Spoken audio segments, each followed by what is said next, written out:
came was soft. "Because those people down there need us. Someone has to fight on their behalf." He sighed, even unsuccessfully. Rymark gave him a pointed look. When all this began, it was supposed to be a good thing that the goblins were busy with Stirling and not bothering the rest of us with their petty squabbling and never-ending avarice. Nobody thought things would drag on for this long. In truth, we should be thankful that the Prime Minister sanctioned this visit and the goblins agreed to it. Gabriel's expression was thoughtful. "There's more to this siege than ancient rights over the city. Stirling isn't that valuable a place." He looked at his old friend. 3 years. Nobody besieges a city for 3 years, simply for bragging rights. Goblins would. They're tenacious little fuckers. Gabriel shook his head. "No, there's something else going on here. I can feel it." "They're certainly doing everything they can to keep us occupied instead of investigating," Rymark remarked. "I thought that fellow with the droopy moustache was going to have a heart attack when you suggested a trip downtown to see how the ordinary citizens were surviving." A faint smile crossed Gabriel's mouth, although there was no real humour in it. "We're being shunted from one sanitized place to another. You'd think the fillets would want us to see how their nice cousins are making their lives miserable. Instead, they seem determined to pretend that everything is all right. Even our night out was carefully arranged so that we only saw the better part of town." Rymark snorted. "Is that what you'd call Isabella Markbury, the better part of town?" Gabriel grimaced. "You can't blame her for her actions. She thinks I can save her from all this." "She must know about the Fiat Gal, though. After Saturday night she must know it's not her." Gabriel's voice was quiet. "She knows about it, but she doesn't really believe it. Few people who aren't dark elves do." He met Rymark's eyes, and it doesn't help that even some of us are skeptical. There was a sharp scream from somewhere in the darkness that made both men start.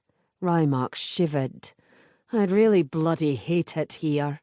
"We're going out after dinner. We need to see what's really happening."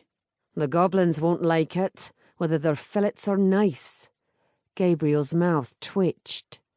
"Good." Grashbreg, the latest in a long line of goblin lords who'd been trotted out to waste Gabriel's time, let out a loud belch and leaned back in his chair. The thick candles on the table, which were all that illuminated the dim room, flickered as if caught in a draught. "Chicken isn't a traditional fillet dish," he said, "but we've learnt to love it. Those spices are quite extraordinary, don't you think?"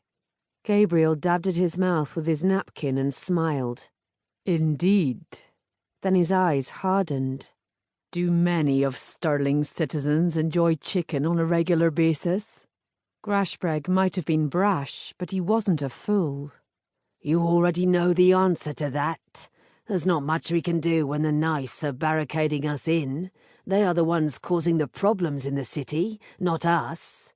He curved his lips into a twisted semblance of a smile. "Would you like some cake and coffee to finish? We have the most delectable chocolate confection that I'm sure you'll both enjoy." He turned and gestured at a nearby servant, who bowed once and hurried away. "I don't want chocolate cake." Gabriel stood up. "I'm going out." Grashbreg remained where he was. "Out? Goodness me! I presume you are heading back to Kanji. Perhaps a lady took your fancy there after all." "No, not there. I think a stroll in the other direction is in order. I'd like to see more of the city for myself." The goblin hooked a finger into his mouth and began picking at one of his teeth with a curved fingernail. "That's not wise." "I wasn't asking for your opinion on the matter," Gabriel returned, although his tone was mild. "But I appreciate the sentiment." "Sit down and have some cake." "Thank you, but no." He turned and headed towards the open door. Rymark hurriedly stood up and trotted after him. Grashbreg coughed. "I know what you're capable of, Lord Gabriel," he called out. "Then you know I can look after myself. I will be in no danger on those streets." He paused. "And I'm no lord."